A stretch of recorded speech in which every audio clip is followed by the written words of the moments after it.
Welcome to the Wisconsin Podcast. I'm Craig Sauer. On this podcast, we talk Wisconsin things, everything from media, sports, culture, nature, politics, and more. Today, we talk Wisconsin sports with Adam Mertz, who's an on-air contributor for ESPN Wisconsin's pregame radio show before Badger home football games. Mertz is also formerly the sports editor for the Madison newspaper, the Capital Times. I talked with Mertz about shifting the expectations of this year's Wisconsin Badgers football team, running back Jonathan Taylor's place in Badgers history, and brutal Wisconsin sports losses. We also chatted a little bit about baseball and the Baseball Hall of Fame in Cooperstown. Mertz is a Hall of Fame voter.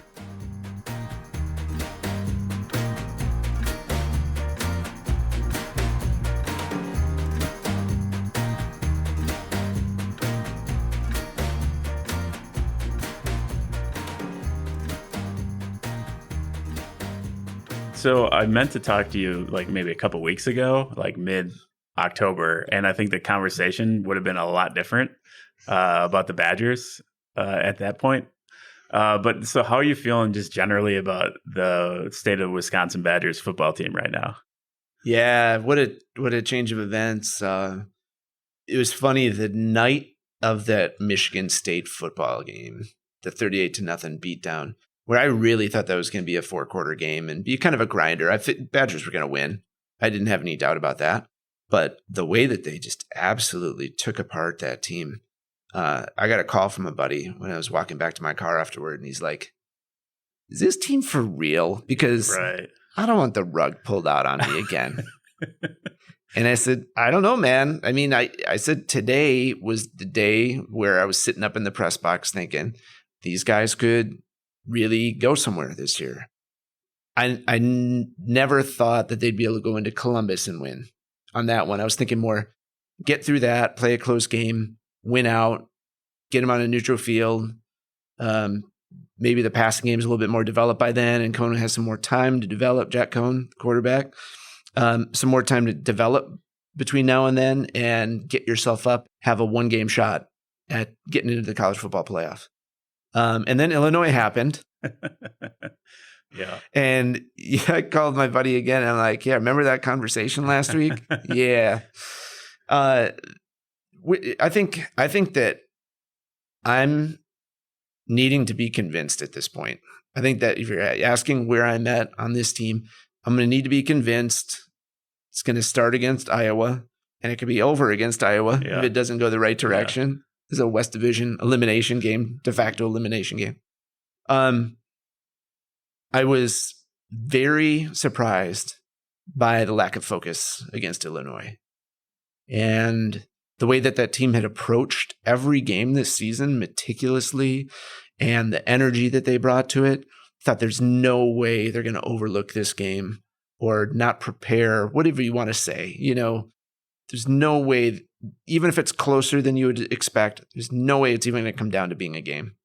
And they found a way to make it a game, and then they gave Illinois a chance, and Illinois, to their credit, took full advantage. So I guess my concern right now is, as a lifelong state fan, is, man, if nothing else, you don't let Minnesota win the West Division title.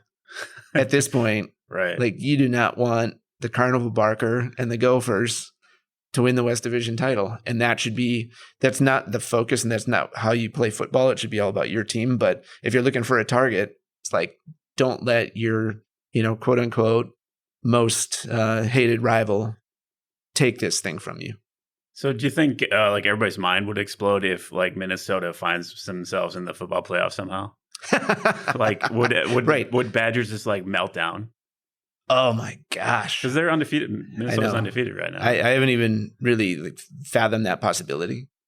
It's still hard for me to conceive the fact that they're undefeated. You look at it, you know what? They've taken care of business in the Big Ten. Mm-hmm. Their schedule is hilarious. The teams that they've played, they've gotten all the breaks in terms of the crossover games they've been able to play. They played some very close games against mediocre to mostly subpar non-conference competition, but they've been beating teams by 25, 30 points since then. So you have to take them seriously. Absolutely do. I'm obviously looking forward to the Penn State meeting that will everyone will know the results of this by the time we have that conversation. But they have a tough slate. They got Penn State, they've got Iowa, and they've got Wisconsin in November. So it all could come crashing down for them too. They're not going to beat Ohio State, by the way, so we don't have to worry about it. Okay, fine. But speaking of Ohio State, like, so the Badgers go down to Illinois, they lose. Then the next week they end up in Ohio, against Ohio State, and just get their clock clean, basically. Mm-hmm. What were you thinking during watching that game? And this goes back to me being a Heisman voter for a decent stretch, probably like 8 years, something like that, in the basically the aughts of the 2000s. That if Chase Young isn't number one on your Heisman ballot, he better be number two behind Joe Burrow or whoever you want to choose in that spot. I was talking today with guys because of the news that came out about Chase Young sitting out this Maryland game because of some potential NCAA infractions, and I shot a note to him and I said, clearly it happens this week instead of the week against Wisconsin. And I had some pushback on that. Like, that wouldn't have made that much of a difference. I'm like, did you watch that game? That guy's incredible. He controlled the game.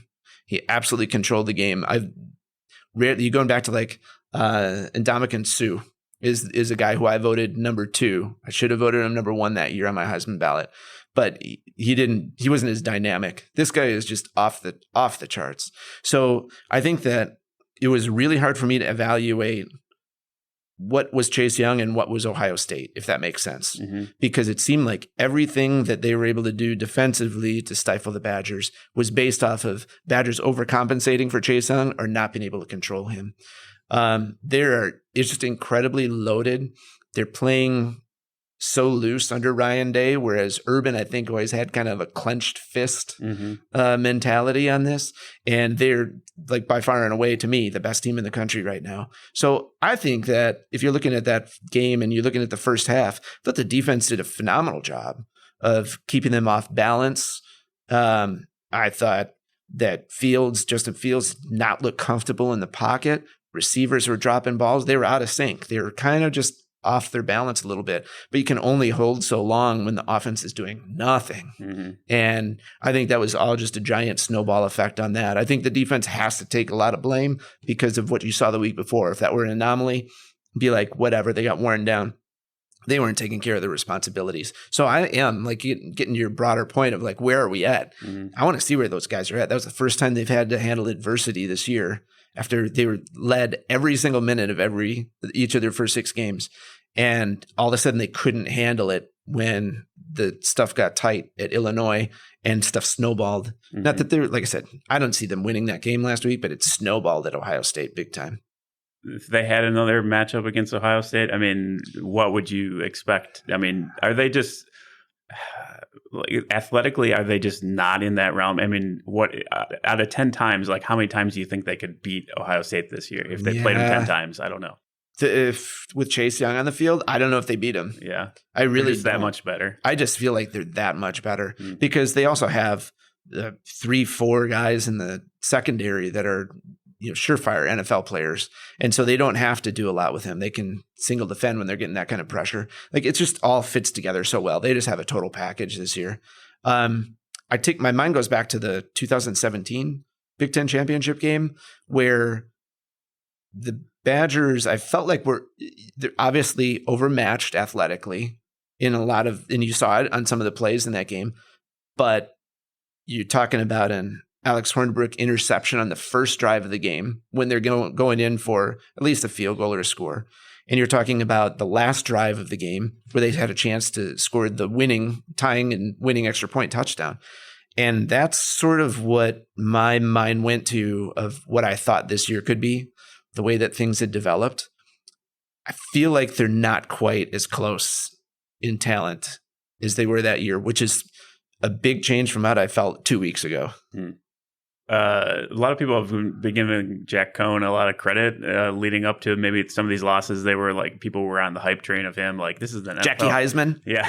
Is the t-shirts in the locker room went? People were like, this is an NFL quarterback kind of thing. Like, did you buy into that? I mean, where are we at with the Jack Cohn situation right now?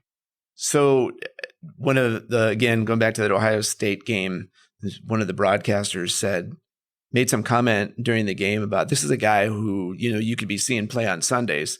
And I remember the text thread lit up right away. Like, they talking about Jack Cohn? And let's say that he does. I feel like that's way premature. What I was really impressed with him was his poise in these first 6 games. And I think you saw it even a little bit last year. He got thrown into a bad situation where he wasn't getting many snaps in practice. He basically was going to redshirt, and he gets chucked in there when Hornibrook gets hurt / ineffective. And I thought I saw some growth last year, the big double overtime win against Purdue. It was double, not triple, right? My mind goes blank on that, but a really nice road win. And then this year, the Central Michigan game, when he's chucking the ball downfield and hitting guys in stride down the field, he's been very accurate on his mid-level passes. He makes plays with his feet against Michigan. He runs in for a score. You're like, this guy's kind of getting like the flow of the game a little bit, and he's progressing. I never looked at him as the answer. Like, I was always figuring that Graham Mertz, the big recruit, my nephew, just kidding, was going to give him a run for his money next year and probably win the job. That was my thought all the way going in. But I'm like, Jack's progressing really well. The thing that I talked to with people who know more football than me was they were not seeing him being able to make plays past that mid-range against good defenses. I don't think it's an arm strength issue as much as maybe a vision of the field, command of the offense, and an understanding of where the ball could go.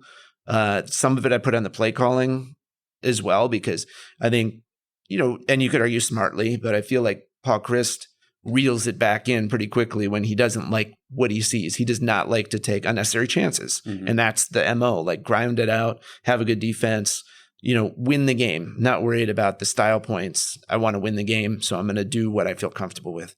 But I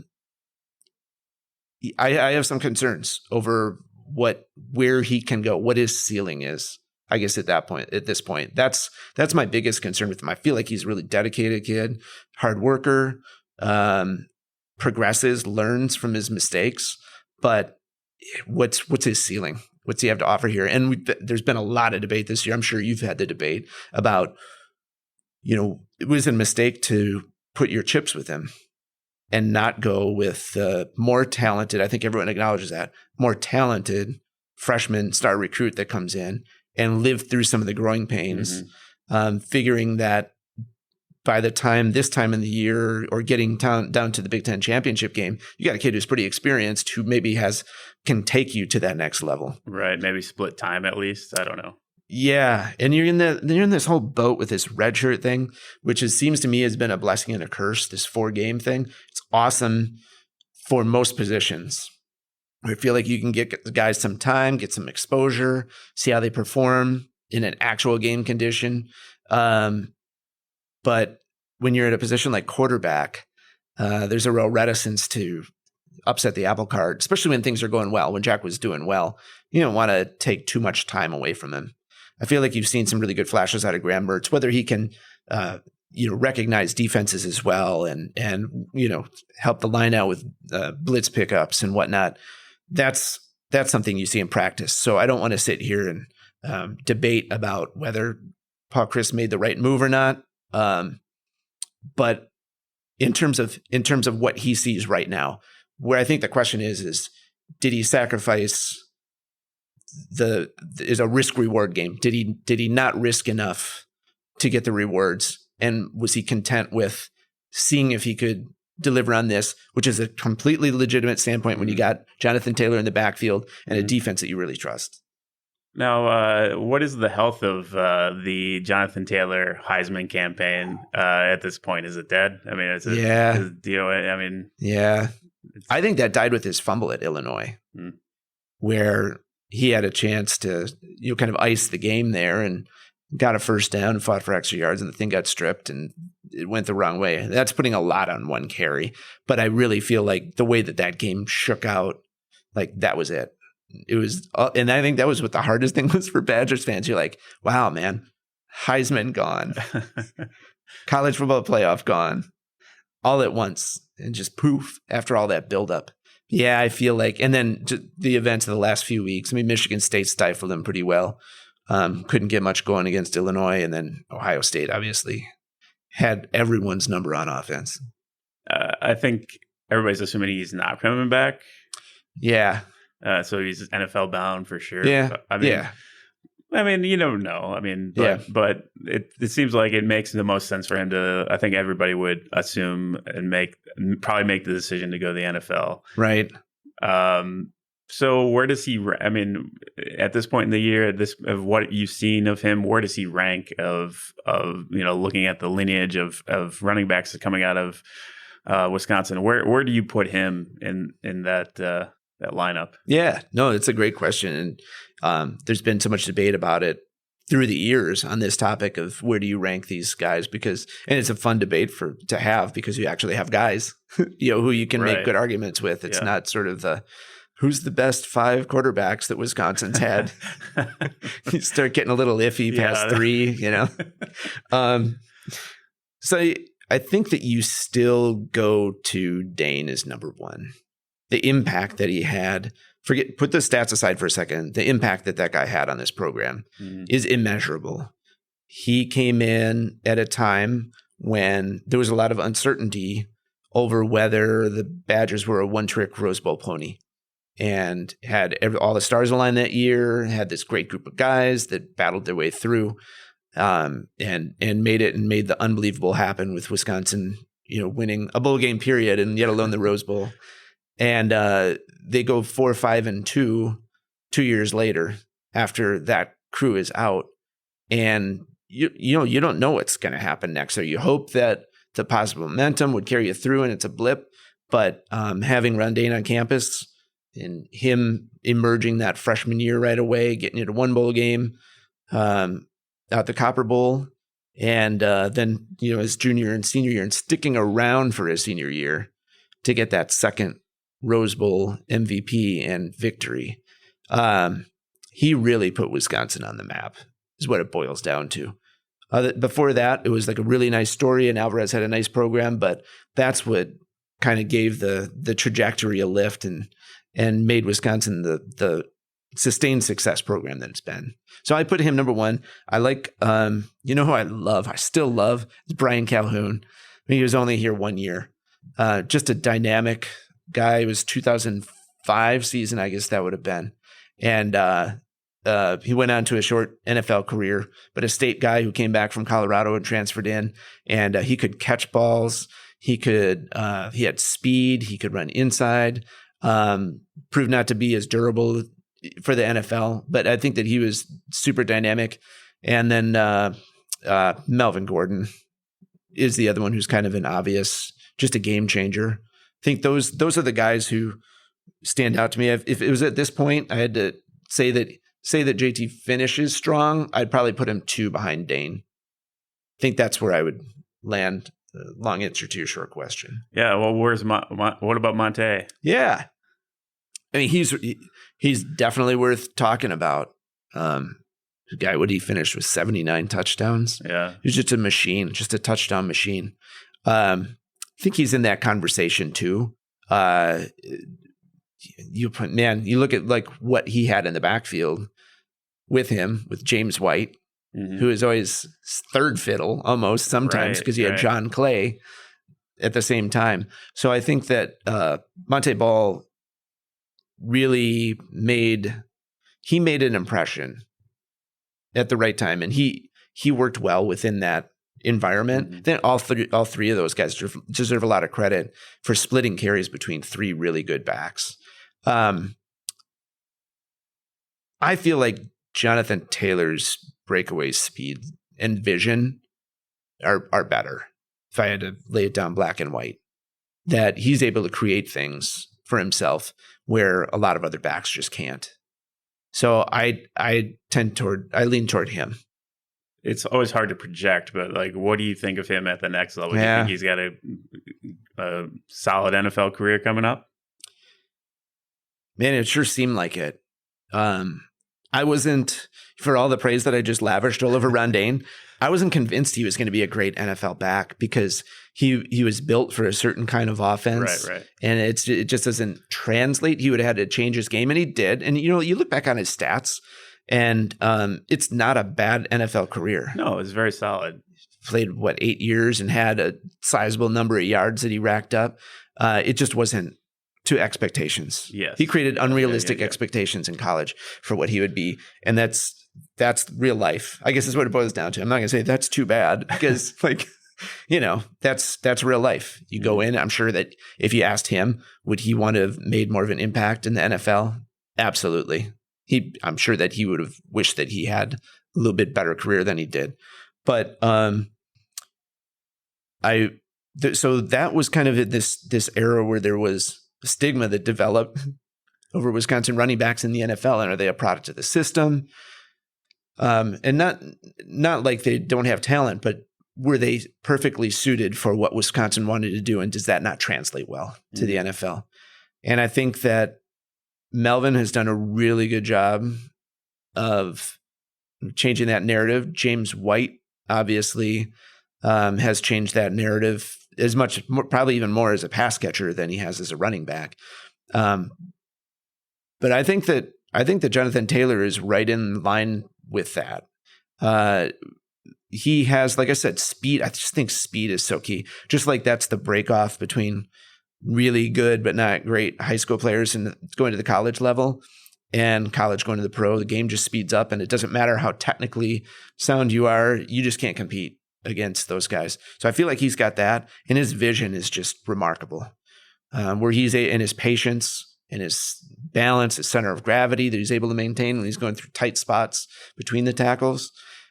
Teams have found a way to bottle him up this year, but I don't see it in him. I don't see the deficiencies in him. I see it in the lack of this consistent pass game over the last couple of games, and the ability to throw downfield and open things up. Obviously, this team's just been stacking the box a lot. And also the offensive line has had real issues the last couple of games. So I put it more on situation around him than anything that I see out of him that he's doing. So I like his chances. I like to see him play. And he's the kind of back that an organization is going to want to put their weight behind, is the other thing. NFL is so much about where you land and the positioning that you're in, and does that team, are they invested in you? And I feel like a team will say, we can put our stock in this guy and ride him and set him up for success. Yeah, I mean, I hope he lands in the right situation. Yep. I mean, that's what you always hope for great athletes, especially good people too, which he seems to be. So, right. Yeah, hopefully he ends up in a situation where he can excel for sure, because he's fast. He's got some breakaway speed, which I love watching. And not Cincinnati. So don't put him in Cincinnati.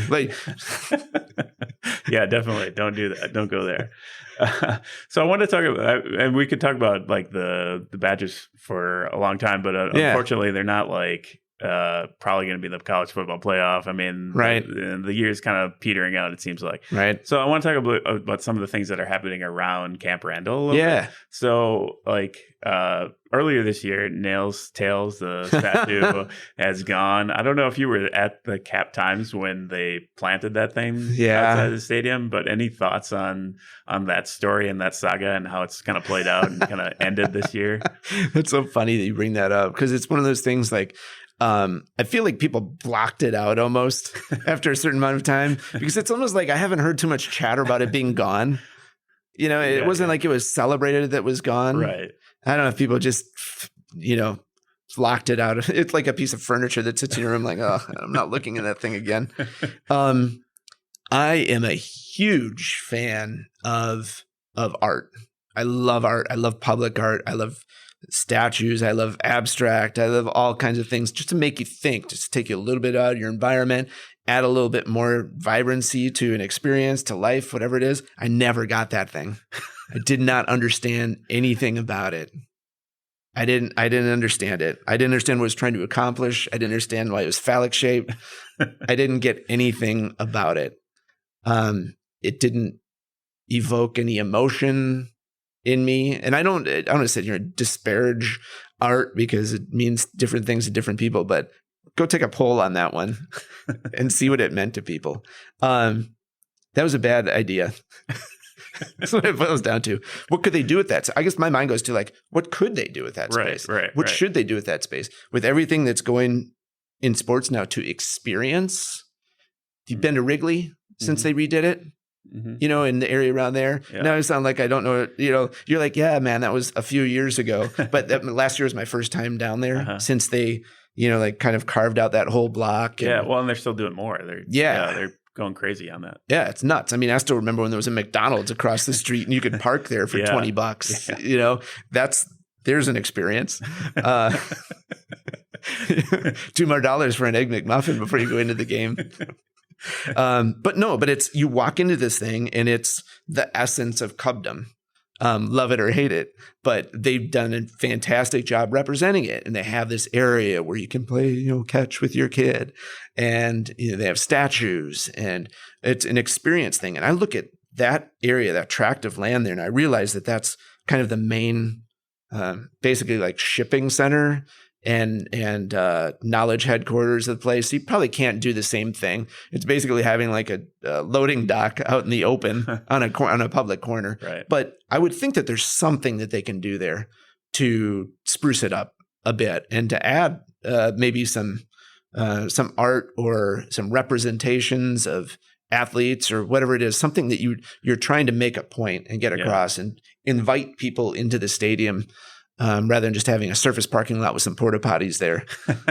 No, I mean, I think that's an interesting point, like building an experience that people can come to and like take pictures of and be a part of and like interact with, I guess is like maybe what you're saying, like having like an interactive site, maybe something like, what they've done at Lambeau, maybe the atrium or the new areas that they've built around the stadium. I don't know. It is a small area, but for me, I was like, for a long time, I was thinking, well, that's eventually there's just going to be a big Bronzeberry Alvarez right there. I mean, because the smaller one wasn't big enough, right? I don't know. I mean, interesting point though. I think there's definitely room for doing something there. I don't know what, but that'd be cool. I kind of like. I didn't really think about a building either, but an atrium type experience. I'm curious to see what they do now. And where I thought you were going to this question was the south end zone. Well, I was going on the field house side, next, and the fact that they're redoing something and including the field house in that plan as a long-term viable structure. Makes my heart sing because that place is in an unbelievable building. For anyone who hasn't been inside that, it's old. Like, I'm not saying like you go in there and you're like, wow, this is glamorous or something, but it is a blast from the past. It was built in 1930.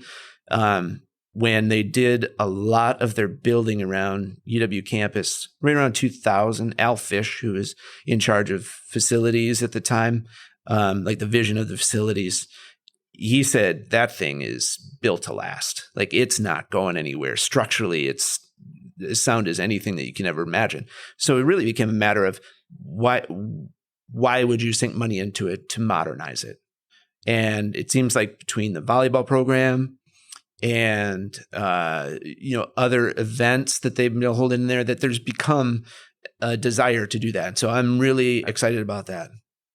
Yeah, tell me, I mean, what else would you do if you could, like, of updating just one end zone? Would you do the whole thing? Does Camp Randall really need this kind of big makeover that's happened at Wrigley, that's happened in like Fenway? I mean, it's a hallowed ground for Wisconsinites in a lot of ways, but like, does it need upgrading, or is it better left as its old thing? I don't know.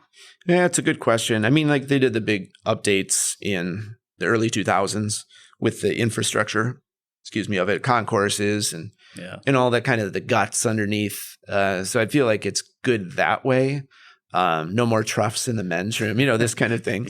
I think that they're blessed. We're talking about areas where you can get the experience. They're blessed with that Camp Randall grounds to the east of it, where you're walking through the arch and there's cannons up there and you think about Civil War grounds and everything like that. That's really neat. The stadium itself, I still live in this era where like people just go to a football game and they watch the football game and they don't need someone barking at them between breaks, and you just hang out with your buddies and you watch football. And it doesn't seem like that's where society's at right now. So I might just be anachronistic. I don't know. But I do you look at the attendance and it's not there the way that it used to be. It's not surefire. You do have to do something to interest people. You can point to any number of reasons, really it's convenience of being at home. Yeah. I'm sure that's a big one. Yeah. The cost, they've jacked up the cost of tickets to the point where it's hard to recover it on the open market. There's just not the desire to plunk down, $125 for the Michigan tickets were $85 on secondary market around game time. They're $125 face. Like, I know you get some cut because of a season ticket holding package and everything like that, but it just shows you, like, in the day, like if we're going back, we're on the eve of the 20th anniversary of the Ron Dane, Heisman, and those guys going to the Rose Bowl. I remember the Michigan State tickets that year, they were $300 that they were going for. Like, you couldn't get a ticket. So there's obviously adjustments that you have to make. And I like what they're doing at the South End Zone of turning that into more of a, if you want to call it an open air bar or whatever, but there's more freedom of movement. I mean, frankly, there's alcohol. But it's more like the feel of it as much as anything else that I like that they're doing. The fannies, you've been in Camp Randall. Like, who fits in the designated seat assignment that they have there, 14 inches or whatever? Not a lot of Wisconsin. I don't. I'm 5'7", not fat. So that, all of this just kind of fits into it of like, what experience do you want people to have on game day? So I feel like that South End Zone is not only a step in the right direction. I feel like it's like toe in the water for them, and maybe see how that goes. And do they need to, kind of rethink some other areas in the stadium as a result? I'm kind of generally surprised that it just hasn't happened already. Like, Like, I was really surprised when I saw the renderings of it, and I was like, duh, like, why? You know what I mean? Like, no, I know. It's like, why hasn't this happened already? It's such a big central point of campus and Madison. It just seems like, why didn't this happen a long time ago? Yeah, probably because it didn't have to. And that's the only thing that I can think of. Yeah, is that they didn't feel like they had to put a bunch of money in there. And I can't remember where they're at. I feel like they're fine in terms of where they feel like they've invested capital in the stadium. It wasn't like they were necessarily waiting for, something to clear out, from the last renovation project. I don't think that was a factor at all. I think it is maybe just that they were caught a little bit behind the curve there. And maybe they were thinking like me and thought people just like to go see Badger football and just sit in the seat. Right. It's crazy. Yeah. So the other thing I wanted to ask you about college sports before we kind of talk about maybe some other things. But there's that bill that came out in California that passed would let college athletes profit from their likeness, do some advertisements and, generally things that they were prohibited under the NCAA before. Looks like the NCAA is possibly open to it. I don't know. Barry Alvarez, no, from what I heard. What are you thinking as you've seen kind of this development and some action actually being forced? So you remember through the years, like, this has popped up a lot of times, and it seemed like it would hit a brick wall constantly. It would just hit a brick wall. Yeah. And everyone would say, wow, that's really dumb that they don't let, this kid do X, whatever it was. But it just seemed like it would go nowhere anytime. And there wasn't even a discussion for it. And there was this great fear of slippery slope. I always felt like there was this great fear of slippery slope. I felt the same way about gambling. And, the emphasis from people who had either irrational or rational fears about what that might do, having lived through some of those scandals like basketball point shaving that happened, going back as far as 1950. And now you see sports gambling explode, and you can go down to Dubuque and place a bet on this weekend's game. Right. And I still haven't figured out the full ramifications of that either. So those are the kind of like parallel issues to me. It just seems like there's this great appetite for change generally in the world right now. And you're seeing it reflected on both of those fronts as it applies to college sports. There's two things that I think of when we're talking about this issue of likeness and, can kids make money on the side or whatnot? One is, I was fortunate enough to have two college roommates who were walk-ons on the 1994 Rose Bowl champion team. And, neither of them made an on-the-field impact that year, but they're members of the team, full members of the team, and had great run with success with that. One of them, Chris Kennedy, who's from Wanakee, he's a really good-looking guy. I'll put that plug in for him. But this is relevant because he was a model. He would do photo shoots and whatnot for catalogs and this kind of thing. And, you'd pull up the Sunday paper. Hey, there's Kennedy, advertising a Kohl's sweater or something like that. Didn't have his name on it. Didn't have a Badger gear on it. This thing, someone in compliance at UW gets a hold of it and says, you can't do that anymore. He's like, what are you talking about? It's like, you can't, if you're an athlete, you can't be benefiting from. He's like, I'm not benefiting from anything. Like, right. I'm just working. I'm just working, man. You want me to go to McDonald's? I'm a walk-on. I'm also not on scholarship. Yeah. It was this bizarro thing where it just never made sense. And he did what they wanted to do because you don't have a choice. Right. It's either you play or you're off the team kind of thing. And so that was ridiculous. I loved from the start the Ed O'Bannon lawsuit going way back, where he was represented in a video game in every way, shape, and form other than his name being on the UCLA jersey. Had his number, looked like him, right. Moved like him, and he doesn't get a dime out of it. And I'm like, that's where even me, who's kind of tends still toward the silly amateur argument, and concern over where that's going to go, and how much more can Alabama play its players, that kind of logic, where I just don't know where that's going to go. But that one has always bothered me. Or you go down to State Street and they have jerseys with 33 on it. Yeah. Who do you think that is? Right. Who do you think they're selling? They're not selling Wisconsin football. They're selling Ron Dane. Mm-hmm. And Ron Dane's not seeing a penny out of that. And that's where it bothered me. Yeah, I think the other argument too, like the other thing that bothers me is that it's often people of color that are like getting screwed. Totally. And who's getting rich off it? Like a bunch of rich, already rich white people are getting, richer. Yeah. So, I mean, I think that's the other thing. But yeah, there's a huge equity issue involved with that. So this goes back to like, should players get paid and everything like that? And I really do feel like the scholarship is of great value. And I feel like people minimize that, especially in this day. It's only gotten more meaningful. I felt like it was when I went to school in the early 90s and I was paying $5,000 a year for tuition.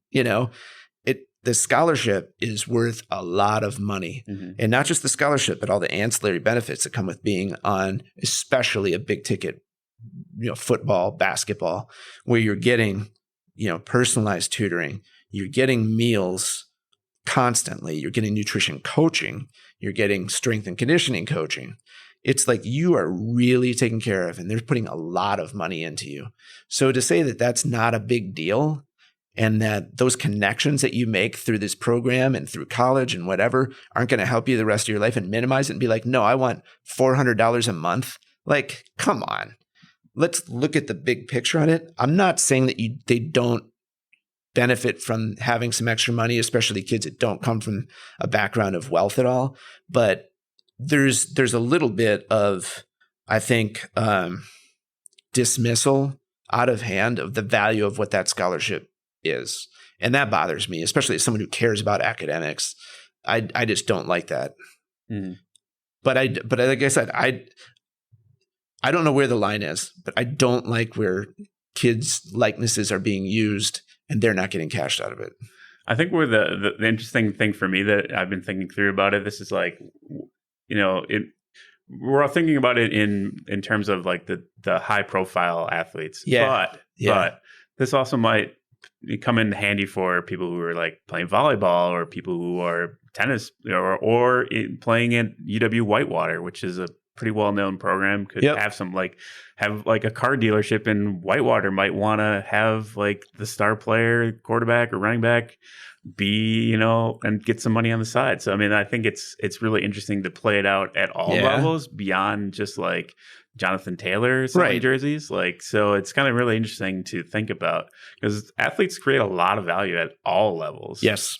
So I don't know. I mean, any thoughts on how that could play out? I mean, you played, I think, tennis in college, right? Briefly. Division III, baby. So, I mean, Carroll College, they didn't know car dealerships wanted me. but wouldn't that be awesome to get like a couple $100 for doing like a picture or something? Yeah, go out and do like the Carroll College tennis team will be at the auto dealer that day, and you get $100 or something. Be like, yeah, that's awesome. I think that your point that you touched on and didn't spell it out, and I don't know if your mind was going here, was women's sports, in particular, because hey, man, like. And you're talking about the high profile, especially. There's outlets at the professional level, right? Maybe not so much for football, like it's NFL or bust, generally CFL, kind of thing, XFL. But basketball, you can go play in Lithuania and make some dough, and you're not going to get rich on it, but it's an experience.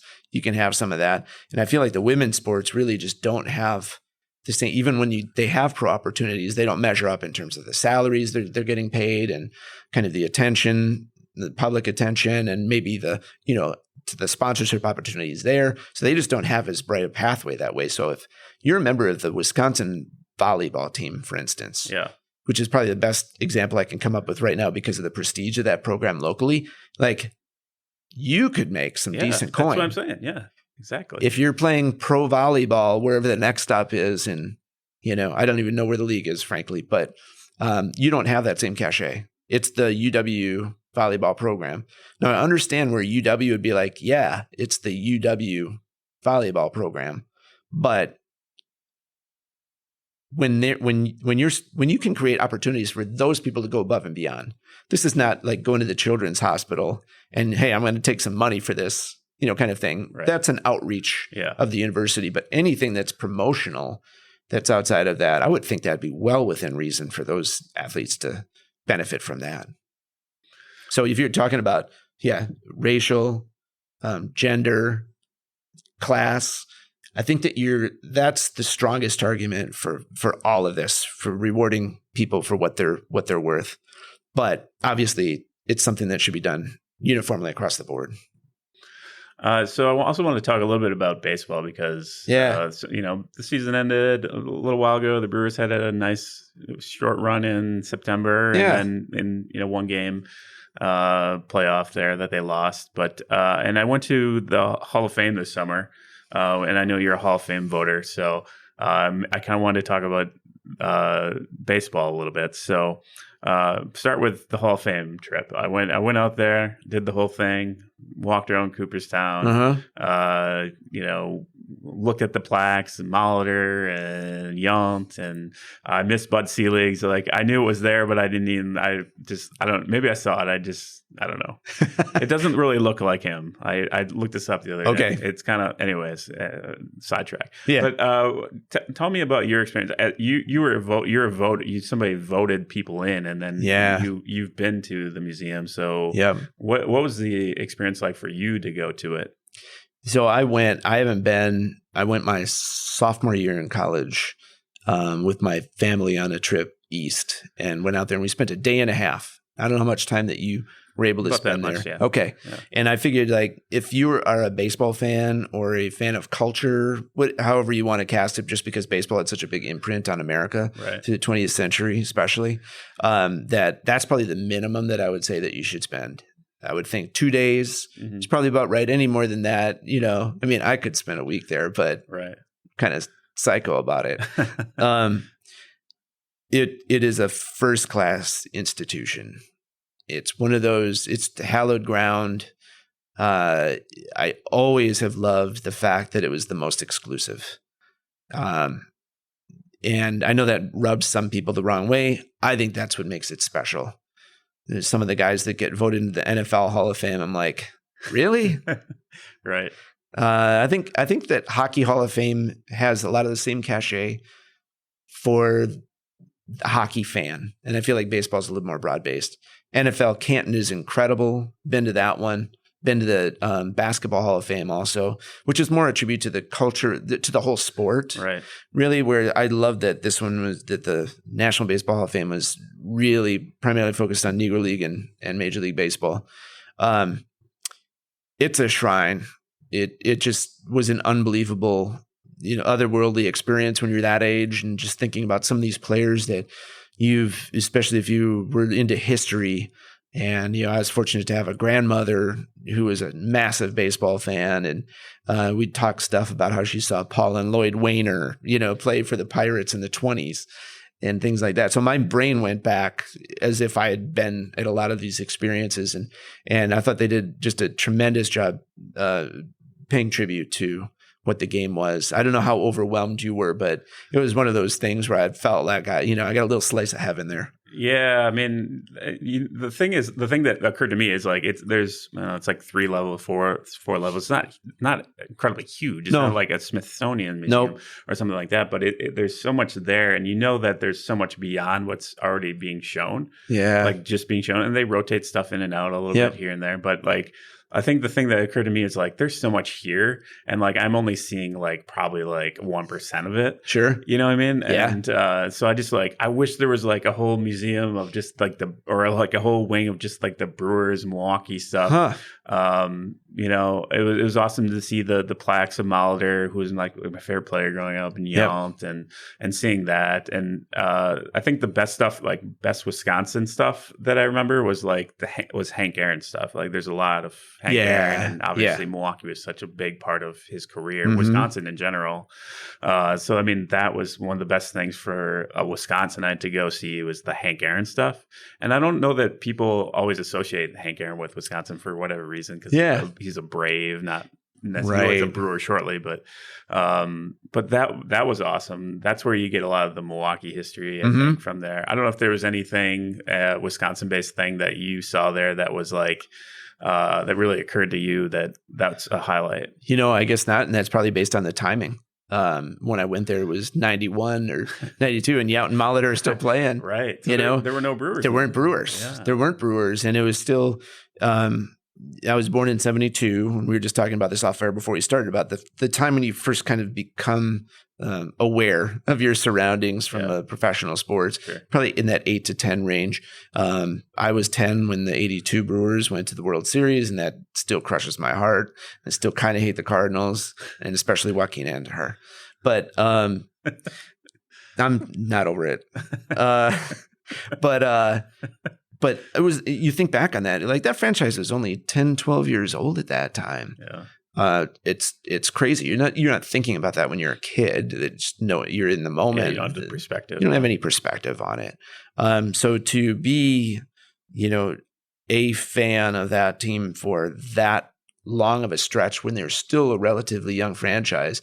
So I've been, for 40 other 50 years, I've been aware now what's going on with them. So the Brewers were absent. And maybe it was like, that was what struck me. It was like, man, it'd be really nice if the Brewers were here someday. They make some history. Make some history, man. And you think now about who is the next Brewer to go in the Hall of Fame. That's got to be Yelich. I mean, that's where your hope is right now. Right. For a long time, thought it was going to be Prince Fielder. Yeah. And then his career petered out. And I figured, even if he went somewhere else and blew it out of the water, if he didn't win a World Series and just kept going, maybe there was a chance that he'd go in as a Brewer. Mm-hmm. Who knows? Because I feel like he had a lot of fun while he was in Milwaukee. Yeah. That's for sure anyway. And made a lot of history, getting them back in the playoffs a couple of times. But yeah, that ended Ryan Braun. He ended that one for himself. Yeah. And then his play hasn't warranted it, through the back half of his career, maybe related. But yeah, I mean, it's going to be a while. It's going to be a while. It's going to be a while. The one gripe I'll have about the Hall of Fame is the Ford Frick Award, which is, Euchre got that a few years ago. Yeah. So Euchre's not officially like inducted in the Hall of Fame. He got like an award that's, that is located in the Hall of Fame. And he got to say the nice speech. And a lot of people think he like has a plaque, but he doesn't have a plaque. And and it's in this like side room, and it's just like there's the little kids table at Thanksgiving. Exactly. Yeah, and that was really disappointing. Like, Euchre's such a big part of baseball. Forget Brewers. Forget Milwaukee. And he should just be in the Hall of Fame. Like, as a social contribution to the game. I mean, Selig's in. What the hell? I mean, why not Euchre? But anyway, so like, I was very disappointed that there's just not much there for the broadcasters, and a lot of them have had such of like huge impact on people's experience and interaction with the game. Absolutely. Especially pre like this current era of television, whatever. I mean, radio is such a big deal. Right. And so all these broadcasters, and especially Euchre for like Wisconsinites. Yeah. I wish there was like more built up around that. Yeah, you make a solid point. And I'm sure it's that way in some other sports too, where you have these longtime guys. But baseball is such a great radio sport. Yeah, exactly. And given the time of year, also you're outside, and so you don't want to be by a TV. I mean, it sort of just feeds into it. Whether it also plays well on radio, but then you want to be somewhere outside and just listening and not sitting there watching. You think about Vince Scully, Marty Brennaman for the Reds, who's just called it quits this year. He'd been there for 44 years. Yeah. Euchre, Harry Carey, obviously. Yeah. Jack Brickhouse. You go back in time, there's all these, mostly guys, all guys, essentially through history, that have made a big impression with the fan base, and they were that team. Yeah. You didn't hear especially back in the day, like you maybe hear an interview with a player every once in a while. It was through their voices that you associated all these players. Yeah. And I think that's a great point. I think that'd be something worth considering on baseball's part. The shame is you're probably missing the target audience now at this point, right, of the real golden years of that happening. But I think that's still an important contribution to the game. Would you get as fired up about, oh man, I can't wait till Jack Buck's in the Jack Buck, his kid, is in the NFL Hall of Fame. No. Everyone would be like, no, that's all right. Jack Buck is another great one that should be in the baseball. Yeah, I don't know that getting more visibility there. I mean, God forbid Euchre ever dies. It's not going to happen, Craig. It's not going to happen. Just keep eating the custard; you'll live forever. No, that would be a terrible day for Wisconsin. Yeah, and it's going to come, and we all know. I don't want to talk bad. I love the guy, but will there be another person like that? Man. Like, will there be another Euchre anywhere? Like, do people like that exist anymore? Huh? You know what I'm saying? Yeah.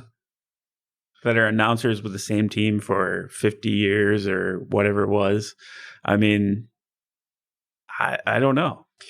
Yeah, he had so many factors that played into who he was and what he was. Number one, being an ex-player, so he had all the connections. Yeah. Number two, not a great ex-player, so he was able to just use self-deprecating humor through his entire broadcasting career to have fun and keep things light. And he related all these stories that you would never know as an outsider to the game, or you wouldn't feel equipped to share if you did know them, if you were just a broadcaster or something. He could relay things because they happened to him. And so it's his right to be able to talk about it, essentially. Yeah. You know what I mean? And then his whole national broadcasting career, and then Mr. Belvedere and Major League. Yeah. I feel like there's other personalities that are out there that are capable of doing that. How much does legacy mean to someone? That's a question I'd ask a lot of the time. And that's a good question to chew on. I just don't know that you come. Yeah, there are people like him, or like entertainers like him. There are great, talented people out there, but he is such a product of Wisconsin. Yeah. And and he grew up. That's the other thing, right? Like, how many people like grew up here and then become that? I don't know. I mean, I think maybe Craig Counsell is going through like a similar like journey. I don't know. I always think about like, how long is this guy going to be here? Like, right. I don't think he wants any other job. Right. So, like, could he be one of those managers that's like around for 30 years? He's pretty young. He's like 50. Yeah, he's young. He's in good shape. Right. I can't. He's sharp. Yeah, and people love him. Yep. Like, I mean, people complain. I know. Fire everybody. But he's doing a good job. Yeah. It's hard to see him ever like being fired. Like he'd be one of those guys where they'd fire and like put in the front office like a promotion or whatever. But Right. But you know what I mean? Like do you see him being one of those managers or one of those guys that sticks around the franchise for like forever? He would. So I don't think what else would he do? Yeah, I'm with you on. I think it would feel unnatural to be manager of another team. It just doesn't seem like be a good fit. And the fact that he's had the lengthy career that he had as a player means he's in a position where he doesn't have to do it also, which is pretty helpful. Yeah. You know, from a cash standpoint, I'm sure he's fine. sure he's set. Yeah. So if this doesn't work out, it's not like he needs work somewhere else. He could find a job in baseball in some other capacity, I'm sure. Even if it's with, I don't even know what I'd go to, vendors or something like that, where he's coaching, just kind of coaching generally. I hope that the Brewers recognize the value that he brings and pay the man. Yeah. I think that's the one thing that could be a sticking point of expecting the hometown discount from him, which I don't think is fair. I worry that the money thing, that attitude exists, and I hope that someone smart enough all the way at the top can dispel that. If people who are actually in charge of the purse string start getting some ideas like, hey, we can save $1 million here and go get another utility infielder kind of thing. I hope that Nacio's paying attention to that. It's like, no, I'll cover the $1 million. Let's make this right, because you're right about sort of where he is in the Brewers universe right now in terms of fans and who they associate with, and they associate with Counsell as much as they do. Mm-hmm. Probably most players other than Yelich. Mm-hmm. Because they love the hometown boy, they love the story, they love the job that he's done generally. So yeah, I hope that he can be in the Brewer ball and glove and pinstripes, which they're allegedly going back to for a long time. Yeah. They should just do that, right? I know. They just need to do that. I know. I bet if you like looked at like what's sold that's in their pro shop, like the most, they probably make the most money off the ball and glove. Totally. Right? Yeah. Yeah, absolutely. Yeah. All right, well, that's going to happen. I can't think of one generation of their new logos that have been like, wow, that's great. I want that. No, none of them. So are you over the loss yet to Washington? Yeah. Is it made any better by the fact that they won the World Series? Probably. I mean, it just kind of validates when you see like Juan Soto ripping off a massive home run and carrying the bat down to first base, as part of that whole shtick, and just seeing a guy that is good in big moments, that it reassures you that it wasn't necessarily a fluke. Yeah. Like Ryan Zimmerman's hit was. His broken, shattered bat bloop singled the center field.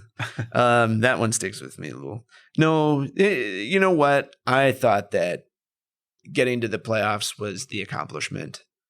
The way that team was ravaged with injuries and just didn't have the pitching to get through. I didn't see them beating the Dodgers. So it would have been nice to get home games. I think that was the one thing that stuck with me was like, man, just to give the fans another chance at playoff baseball, to give the franchise a chance to rake in some more money. That whole bit. Yeah, that was the biggest thing for me. It was just an abrupt end. Yeah. I mean, the game was an abrupt change of lead. Yep. It seemed like the game was, it was like a 2.5 hour game, but like 10 minutes, it was like different. Yeah. It was completely different. Yeah. Lose the lead and then it's just over. Yep. That was crazy. Since we're talking about Craig Counsell, no, I wasn't sold on Hader coming into the game in the 8th. Yeah. He did the smart thing as a manager and put him in there, because if he doesn't and whoever brings in does the same thing, they'd be like, why didn't you use Josh Hader? But he had just kind of lost a little bit of the edge. He blew that game Saturday night in Colorado where they still had a chance at the division title. And I just did not have that same level of confidence in him. And then once he started pitching, right away you could tell, like, Guy's command is not there. That said, like he almost made his way through that inning, and then you had been fine. You wouldn't have any second doubts about it. I just don't know what the other move is. It's like, go with what got you there. Yep. That's what you got to do. Yep. I mean, yeah. I mean, that last week for him, for Hader, was awful. Yeah. That Colorado series was awful. Yeah. Oh, well. Yeah. But no, I think that I was brutalized by that series or that one game I didn't watch the next round. I didn't watch the division series. Really? I watched like half of the championship series, and then I watched the World Series. Of course, I have to do that. But like, okay. I was, you had a boycott, your personal boycott for a little while. I wasn't a boycott. I just couldn't emotionally bring myself to watch those games. It was a brutal loss. Yeah. No, that was his. Yeah, I'm trying to think if there's been a worse loss as a Brewers fan.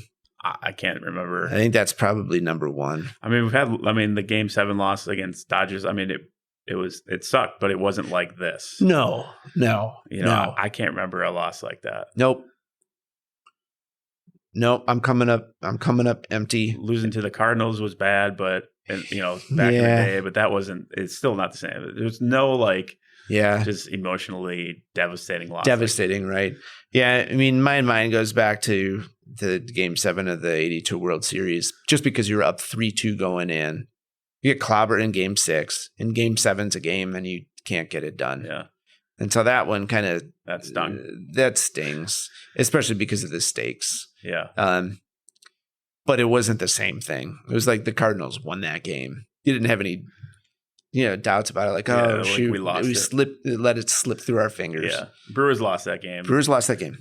Washington didn't win it. That's my theory.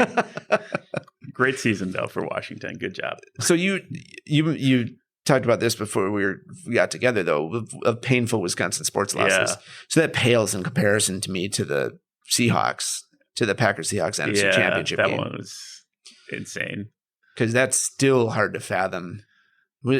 Wasn't the story out of that they kind of went through and charted 17 things that had to happen for the Seahawks to win that game? Yeah. And all 17 happened. Yeah. The touchdown, the last touchdown, the 2-point conversion, that was ridiculous. That was like, how did that should not have happened? Nope. The Bostic thing. I mean, ridiculous. Yeah. So what is on your Mount Rushmore of Wisconsin losses? Well, devastating losses in your lifetime that you remember. So we've got a couple there that we put up for nomination at least. The game I still have not watched again, the championship game, basketball Badgers against Duke. Oh, yeah. I don't want to see how Krzyzewski worked the refs. I still hate Grayson in the second Allen half so much. And Grayson Allen. Yeah, man, it was just that was a hard one. Yeah. That was a hard one to take. Fail Mary, I think is it's not on Mount Rushmore, but it's like one of the boulders. Yeah. See, I think that one was that was just almost hilarious to me. Like, really? And it got rid of the replacement refs, so there's some good that came out of it. Yeah. But that's kind of how I felt about the NFC Championship game against Seattle. Was like, it was laughably yes, you know what I mean? You're just I was laughing by the end. Comedy of errors. Yeah, I was laughing by the end. I'm like, it I was can't believe completely this. devastating, right? But it was also like, what? Right? Ridiculous. Yes, that was absolutely ridiculous. How about 90? So I'm going to forget the year, but 98 Super Bowl against the Broncos. Yeah, that's on my list for sure. That was terrible. Yeah. That was just a terrible game. Just watching the whole way through, like, this is not, almost from the beginning, like, this is not how the game's supposed to go. It doesn't feel right. It never felt right. Feel right. It never felt right. And what's sad about it is, they were a better team that year than the year that they won. Yeah. They were a much better team. I agree. I think they were the best team in football that year. Yep. And they just did not, close that circle. Yep. And that sucked. Yep. And John Elway doing his little spin, the helicopter all the time. Played all the time. Every Broncos game, we see the stupid, twirl. See, there's one thing I have in common with my wife, who's from Youngstown, Ohio, and grew up a Browns fan. She still like recoils when she sees a picture of Elway from the drive, and from the next year with the Ernest Binder fumble at the goal line. Yeah. Those guys lost 2 straight AFC championship games to Denver. Like, oof. Gosh, one just passed in front of my brain. I would say that the Rose Bowl loss to TCU. Oh, that was brutal. Another inexplicable loss. Well, at least JJ apologized for it. Yeah. No, I mean, the team sucked. I don't know what happened. He wasn't good. No, nobody was good. No. And John Clay didn't run the ball until they didn't have him in the game until the end of the fourth quarter. The whole thing was perplexing. That was one of the best Badgers teams I've seen ever. Yes. And that loss was inexplicable. Yep. To me. Yeah. Yeah. I was at the Rose Bowl the next year when they lost to Oregon, but that was a really dynamic, good Oregon team. Yeah. And that was just a classic game. That was back and forth. The only thing that bums me out about that is not being able to see what Russell was going to do with the last pass and having the game end that way. So that was kind of a crusher. The Michigan State game that year with the Hail Mary that crushed the chances for an undefeated season. Yeah. I think, and especially because the call got reversed. Oh, yeah. It never happens. I was watching. I'm like, yeah, you got it. But I was still thinking, but they won't change it because they made the call on the field and they switched it. I'm like, oh, man, that just hurts. But you know what? So I think this came out of the Nationals game. There's so many years, especially growing up as a Packers fan, through late 70s, bulk of the 80s. Were irrelevant? It was irrelevant. So like the fact that you have games like this to talk. Yeah, the fact that you have games to talk about like this is good news in the grand scheme of things.